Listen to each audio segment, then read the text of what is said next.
그렇게 결국 딸은 제가 반대하는 결혼을 하고 말았죠. 그렇게 자기 고집을 부리던 딸은 결혼을 해서도 사서 고생을 하며 저를 걱정시키곤 했습니다. 다른 남자들은 부모가 도와주던 지 능력이던 알아서 집도 턱턱 사오던데 제 사위는 열심히 벌어 모은 돈이 얼마 안 되는지 대출을 잔뜩 받아 전셋집을 구했더라고요. 말로는 금방 모아서 집을 살 거라 그러는데 요즘 세상에 언제 벌어 언제 돈을 모은다는 건지 듣는 저는 그 소리가 허무맹랑하게만 들렸어요. 심지어 제대로 된 명함도 없이 열악하게 일하는 사위의 소식을 듣고 제가 아들처럼 여기는 태준이가 도와주겠다고도 했었는데 딸과 사위는 그 고마운 제안을 거절하며 제 속을 태우더라고요. 아니, 태준이가 여유가 있어서 도와주겠다 그러는데 그걸 왜 거절해? 태준이 말대로 사무실부터 제대로 얻고 좀 그럴듯하게 시작하면 좀 좋아? 니들끼리 아등바등 해봐야 거기서 거기일 텐데 왜 도와준다는데도 싫다 그래? 우리 부부 일은 우리가 알아서 하겠다고 했잖아. 그리고 남편도 지금 알아서 열심히 일하고 있는데 왜 괜히 남의 도움을 받아? 우리 다른 사람 도움 절박할 정도로 힘들지 않아. 안 힘들긴 뭐가 안 힘들어. 그래가지고 돈도 없이 남들 다 하는 신혼집도 못 얻고 전세로 시작했어? 그리고 몸 쓰는 일 힘든데 그거 얼마나 오래 한다고 그런 소리라니?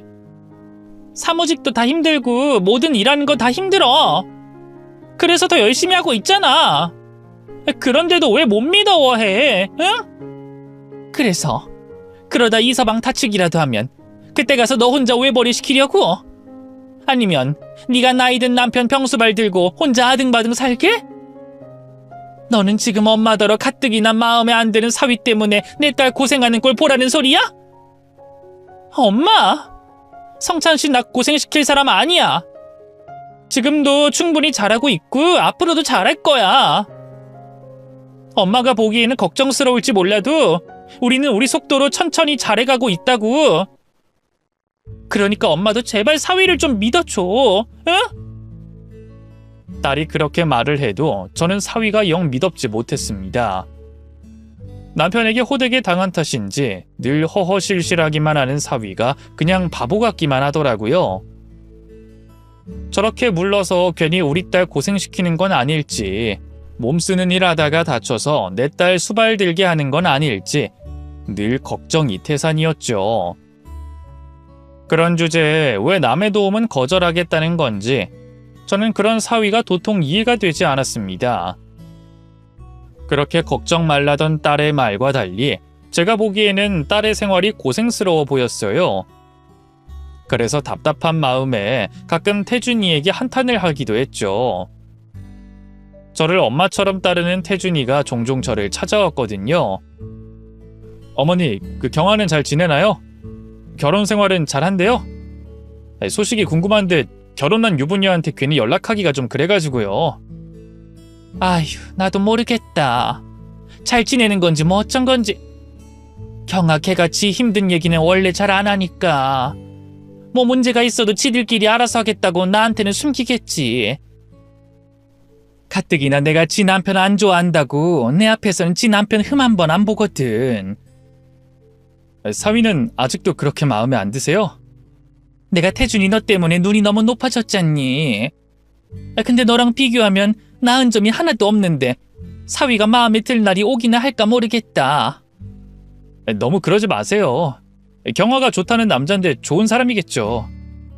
사람이 좋기만 하면 뭐하니? 죽은 내 남편도 밖에선 사람 좋다는 소리 그렇게 들었어.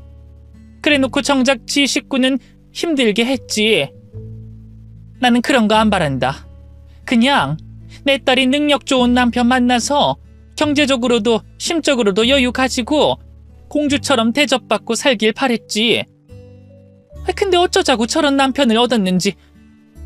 딸은 엄마 팔자 담는다 그러더니 내가 잘못한 게 아닌가 싶어. 그러게요. 사람이 좋긴 한데 유도리가 없는지 제가 도와준다는 것도 거절하고. 그래도 알아서들 잘한다니까 한번 믿어보세요. 어쩌다 고아 신랑을 좋다고 만났는지 저는 딸의 결혼 후에도 여전히 딸의 선택을 이해할 수 없었습니다. 그냥 제 말대로 태준이와 결혼했으면 저도 아들 하나 얻은 기분으로 사위사랑 넘치는 장모가 됐을 텐데 말이에요. 하지만 그렇다고 계속 잔소리만 할 수도 없고, 고생하는 딸을 위해 제가 할 수 있는 일이라고는 가끔씩 딸아이 집으로 가서 대신 살림을 해주는 것밖에 없었어요. 딸은 엄마 고생할까봐 그러는지 자꾸 오지 말라 그러는데, 가끔씩 갈 때마다 쌓여있는 빨랫감들이며 텅 비어있는 냉장고를 보면 제가 가만히 있을 수가 없더라고요. 더구나 딸한테는 시댁도 없고 도와줄 어른이라고는 저 하나뿐이니 제가 더 마음을 쓸 수밖에 없었죠. 그렇게 저는 종종 딸의 집에 찾아가 밀린 살림들을 해주곤 했습니다. 그날도 아침에 급하게 출근을 한 건지 엉망이 되어 있는 집을 한참을 청소해줬죠. 바쁘다고 그러더니 빨래할 새도 없는지 세탁기 옆에는 잔뜩 쌓인 빨래가 그득했습니다. 아무래도 사위가 험한 일을 하다 보니 하루에도 몇 번씩 옷을 버리거든요. 그렇다 보니 딸 집에는 빨래통이 비어있는 날이 없었어요. 빨래는 결국 내 딸이 할 텐데 죄다 사위 오신 걸 보니 또 울컥 화가 올랐네요. 거기다 옷의 주머니는 왜 또 이렇게 많은 건지. 사위 옷가지들을 정리하는 데만 한참이 걸렸어요. 내 딸 고생만 시키는 사위가 미워 괜히 짜증스럽게 옷을 헤치는데 사위 옷에서 웬 쪽지가 나오더라고요. 이대로 빨래 돌리면 오만 곳에 종이 먼지 묻고 난리 나는 걸 모르는 건지 조심성 없는 사위가 또 미워졌죠. 그러다 저도 모르게 그 쪽지를 펴봤는데 그 쪽지의 내용이 뭔가 심상치가 않은 겁니다. 거기에는 웬 주소가 적혀 있었고 그 밑에는 이렇게 적혀 있었습니다. 내일 여기로 안 오면 당신 죽을 줄 알아요. 협박인지 강요인지 모를 말이 적힌 그 쪽지에 저는 눈이 휘둥그레질 수밖에 없었죠. 대체 밖에서 뭘 어쩌고 다니길래 이런 쪽지를 받는 건지 저는 사위가 무슨 사고를 쳤구나 생각했습니다. 무슨 사연인지 짐작은 되지 않지만 뭔가 안 좋은 일에 휘말렸다 싶었죠. 보통 이런 종류는 돈 문제 아니면 여자 문제일 거라는 생각에 저는 심장이 쿵쿵거리기 시작했어요. 가뜩이나 마음에 안 들던 사위가 이런 문제에까지 휘말리다니 내 딸을 두고 어떻게 이럴 수가 있나 싶더라고요. 이걸 당장 딸에게 알려야 하나 고민하던 저는 아무래도 예산일이 아니다 싶어 혹시 딸이 잘못될까 걱정되는 마음에 저 혼자 사위의 뒤를 쫓기로 했습니다. 옷을 보니 어제 벗어놓은 옷 같길래 아마 그 쪽지는 어제 받은 게 아닌가 싶더라고요.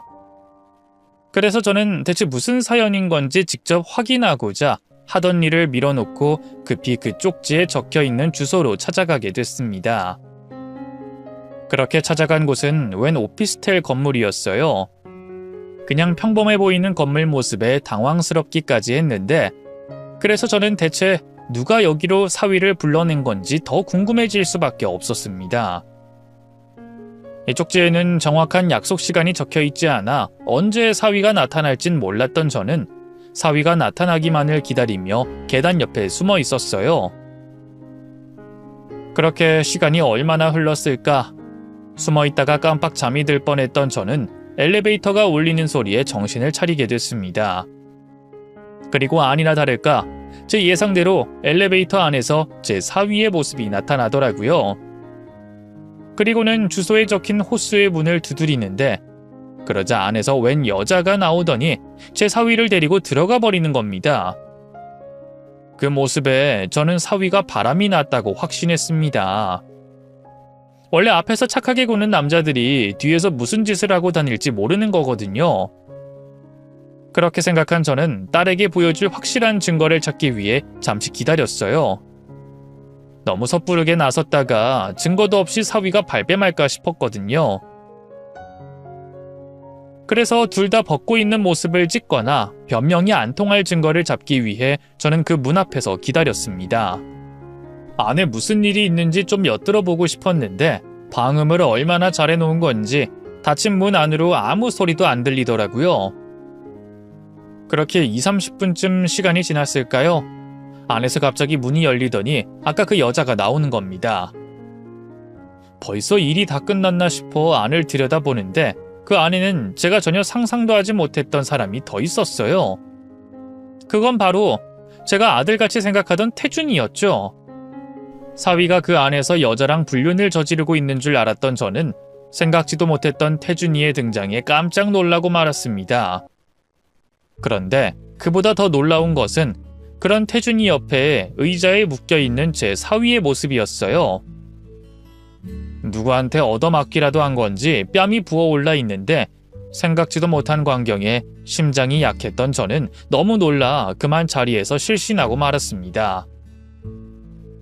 그렇게 쓰러진 제가 정신을 차렸을 때는 저는 병원에 옮겨져 있었고 그 옆에는 제 사위와 딸이 서 있었어요. 순간 아까 일이 꿈인가 싶었지만 입술이 터져 있는 사위의 얼굴에 저는 아까 제가 본 것이 사실인 것을 받아들일 수밖에 없었습니다. 대체 이게 무슨 일이야? 자네 아까 왜 거기 있었던 거야? 왜 거기 묶여 있었어? 대체 몰골은 또 왜 그렇고? 응? 저는 괜찮아요, 장모님. 제 걱정하지 말고 장모님부터 검사 받아보시죠. 아까 쓰러지시면서 다른 데 충격이 있을 수도 있으니까요. 자초지종을 묻는 제게 사위는 말을 아끼며 제 걱정부터 하더라고요. 나 멀쩡해. 아까는 너무 놀라서 기절한 거지. 아니 대체 태준이가 자네랑 왜 같이 있는 거고 자네가 왜 거기 묶여 있었냐니까? 그 여잔 또 뭐고? 자네 설마 바람 피다가 태준이한테 들킨 건 아니겠지?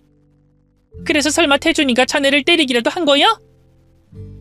제가 계속 묻자 사위는 자리를 피해버렸고 저는 잠시 뒤 딸을 통해 사위가 말을 아꼈던 이유를 들을 수 있었습니다. 엄마는 이 와중에도 성찬 씨를 의심하는 거야? 성찬 씨가 바람이 났다고? 그래서 엄마 그거 현장 잡겠다고 거기까지 쫓아갔던 거야? 아니, 그 이서방 옷주머니에서 주소가 적힌 이상한 쪽지가 있잖니. 그래서 나는 뭔가 일에 휘말렸다 싶어서 확인하러 간 거지. 근데 거기서 웬 여자가 이서방을 데리고 가니까 당연히 그렇게 생각했지. 그래서 증거를 잡으려고 그랬는데 태준이가 거기 있길래 그러니 내 입장에서는 이서방이 뭐 잘못해서 태준이랑 문제가 있는 게 아닌가 한 거지. 엄마는 아직도 성찬 씨보다 태준 오빠를 믿는구나. 근데 그 반대야, 엄마. 태준 오빠 지금 경찰서에 있거든. 태준 오빠, 아니 그 인간이 내 남편 협박하고 감금 폭행했다고? 그게 무슨 말이야? 그럼 정말 태준이가 이서방을 때렸다고? 아니 대체 왜? 그럼 그 여자는 또 뭔데? 그 여자도 그 자식이 부른 거야. 내 남편이 바람피는 증거 찍겠다고 거기까지 불렀는데 성찬 씨한테 협박이 통하지 않으니까 묶어놓고 아예 이혼 서류에 도장 찍게 했더라. 나랑 헤어지지 않으면 이혼당하게 만들 거라고 순진한 사람을 겁주고 협박한 것도 모자라 때리기까지 했다고? 그랬습니다. 그 일은 처음부터 태준이 그놈이 벌인 일이었어요. 저희 딸도 몰랐고 저조차도 몰랐지만 그동안 태준이가 저희 딸을 남몰래 짝사랑해왔던 모양입니다. 고등학교 시절 처음 봤을 때부터 제 딸을 이미 마음에 품고 있었다고 하더라고요. 하지만 당시에는 저희 딸이 자신을 오빠로만 생각하고 전혀 관심이 없어 해서 기다리고 있었던 거죠. 저희 딸이 워낙에 남자에 별 관심이 없고 제가 태준이를 사윗감으로 점찍어 두고 양가 부모들 간의 기대까지 있었으니 언젠가 자신에게 기회가 올 거라고 생각했던 거죠. 하지만 그러다 경아가 결혼을 한다는 소식에 충격을 받았나 봅니다. 그렇다고 이제 와서 고백도 안 했던 자기가 갑자기 나설 수도 없었는데 자기가 생각하기에 제 사위가 자신보다 한참 모자라다고 생각하니 이 결혼을 깨버리고 싶었던 겁니다. 거기다 제가 매번 태준이 앞에서 사위 흉을 봤으니 어쩌면 제가 태준이 그 아이에게 그럴 만한 명분을 제공한 건지도 모르겠네요. 그렇게 제 딸을 좋아하던 태준이가 사위와 딸아이를 이혼시키려고 수작을 부리다가 아무것도 통하지 않자 기어이 사위를 따로 불러내 제 사위에게 불륜 누명을 씌우려고 했던 거죠. 하지만 대쪽 같은 사위가 여자에게 꿰이지 않고 호락호락하게 당하지 않자 묶어두고 때리기까지 하며 협박을 벌였던 겁니다. 그런 줄도 모르고 사위가 불륜을 벌인 줄 알았던 제가 마침 그 광경을 보게 되면서 태준이 그놈이 이를 그르쳤던 것이었고요. 만약 제가 그때 나타나지 않았더라면 사위가 무슨 짓을 당했을지 저는 상상도 하지 못하겠네요. 저는 평소 자식처럼 아꼈던 지인의 아들이 그런 짓을 했다는 것에 큰 충격을 받았습니다.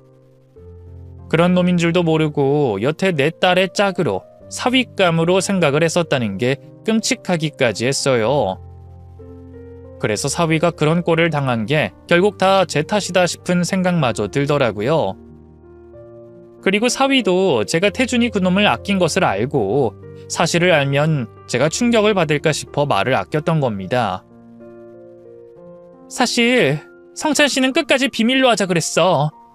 엄마가 어디까지 기억하는지 모르니까 기억 안 난다고 하면 그냥 말하지 말자고. 아니면 기억하신다고 해도 어떻게 변명해서 둘러대자 그러더라. 엄마가 자기보다 그 자식을 더 아끼는 걸 아니까. 아들같이 생각하던 그놈이 그런 끔찍하고 추잡스러운 짓을 했다는 걸 엄마가 알면 크게 충격받고 분명 자책하실 거라고. 자기는 장모님 힘들게 하고 싶지 않다고 그러더라. 근데 엄마는 그런 사위를 두고 어떻게 그딴 놈을 먼저 걱정하냐고? 이렇게 착하고 속 깊은 사람인데 엄마는 성찬 씨 어디가 그렇게 마음에 안 드는 거야? 딸아이가 저를 원망하는 말에 저는 아무 말도 할 수 없었습니다. 그런 쓰레기 같은 놈을 사윗감으로 아끼고 정작 저런 속 깊은 사위를 못마땅해 하던 제가 거기서 무슨 얘기를 할 수 있겠어요. 저는 입이 10개라도 할 말이 없었죠. 알고 보니 그 전에 태준이가 사위의 사업을 도와준다고 했던 것도 다 그런 이유로 거절했던 거였더라고요. 이놈이 내 딸이 혼자 있을 때는 용기 없어서 고백도 못 해놓고는 결혼하고 나니 지 걸 뺏겼다 싶었는지 제 딸과 사위를 귀찮게 했었답니다. 피가 섞인 것도 아니면서 자기는 경아의 친오빠 같은 사람이라고 하며 사위에게 유세를 부렸다더라고요. 내가 태준 오빠 그럴 때마다 얼마나 기가 막히고 창피했는지 알아? 우리가 암만 친하게 지냈다고 해도 넘지 말아야 할 선이 있는 거지. 지가 진짜 내 오빠도 아닌데 왜 그렇게 참견이야? 우리 잘 살고 있는데 왜 괜히 사람 업신여기면서 고아라느니 거지라느니 무시하냐고. 도와달라고 하지도 않았는데 왜 도와준대? 그러니 성찬 씨가 얼마나 자존심이 상했겠어. 근데 그 사람이 아무리 착하다 그래도 속이 없겠어? 그래도 엄마가 태준 오빠를 아끼는 걸 성찬 씨도 아니까 그냥 참아준 거야. 그래서 그놈이 협박조로 시비 거는 것도 다 참고 휘둘리다가 그런 꼴까지 당한 거라고.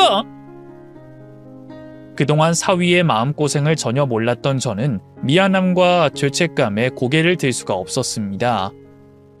이렇게 속 깊고 착한 사위인 줄도 모르고 답답하고 속 터진다며 사위를 무시했던 지난날이 떠올라 너무 미안하더라고요.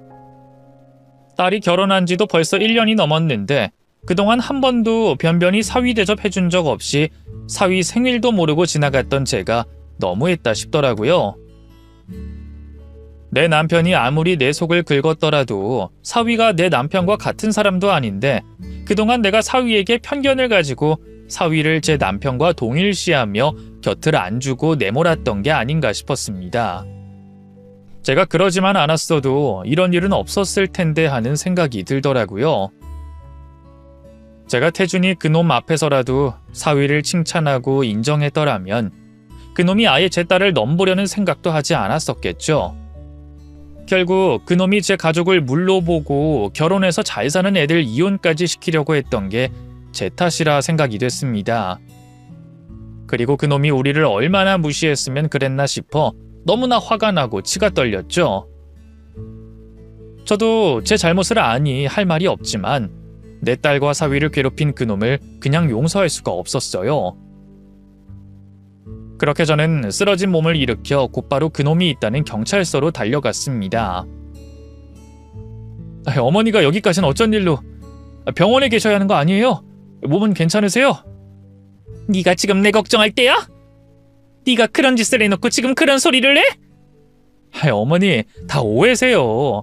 제가 그럴 사람 아니라는 거 어머니가 제일 잘 아시잖아요. 가증스러운 그놈은 마치 아무 일 없었던 것처럼 평소처럼 저를 대하더라고요. 그러자 경찰이 저를 보더니 대뜸 합의를 하라 그러는 겁니다. 제가 얘기 들어보니까 오해가 좀 있었던 것 같던데 그냥 적당히 합의하시죠. 이런 일 길게 끌어봐야 서로 좋을 거 없어요. 그쪽 사위분도 크게 다친 곳 없으시다 그러시던데 서로 아는 사이에 그냥 적당히 넘어가세요. 그 뱀 같은 놈이 그새 경찰들을 꼬드긴 건지 경찰들까지 죄다 그놈 편이었어요. 지금 무슨 소리 하는 거예요? 합의는 무슨 합의? 우리 사위가 저놈한테 무슨 짓 당했는지 알기나 해요? 남의 와이프 뺏겠다고 협박하는 걸로 모자라서 묶어놓고 두들겨 패기까지 했다고? 그리고 그 꼴을 내가 두 눈으로 목격했는데 지금 그걸 보고도 나더러 참으라는 거예요? 예? 아니 아까는 그런 말까지는 없었는데 서로 폭행이 있었던 거 아니에요? 일방적인 거 맞아요? 우리 사위는 의자에 묶여서 움직이지도 못했는데 무슨 쌍방이야? 우리 사위가 일방적으로 맞았다니까? 그래서 지금 병원에 들어 누워있는데 저놈은 멀쩡한 꼴로 있는 걸 보고도 합의를 하라는 소리가 나와요? 우리 사위 몸으로 먹고 사는 사람인데 앞으로 일 못하게 되면 어떻게 할 거야? 당신들이 책임질 거야? 다들 저놈한테 돈이라도 받아먹은 거야 뭐야? 왜 저놈 말만 듣고 합의 소리를 하는지 모르겠지만 나는 더러운 꼴 보더라도 절대 저놈 용서 안 할 거니까 줘서 다시 써요. 안 그럼 당신도 가해자 두둔했다고 위에 고발할 줄 알아. 60대 넘은 노인네가 바락바락 소리를 지르니 젊은 것들도 당황한 건지 제 앞에서 합의하라며 떠들던 그 경찰도 순간 조용해지는 겁니다.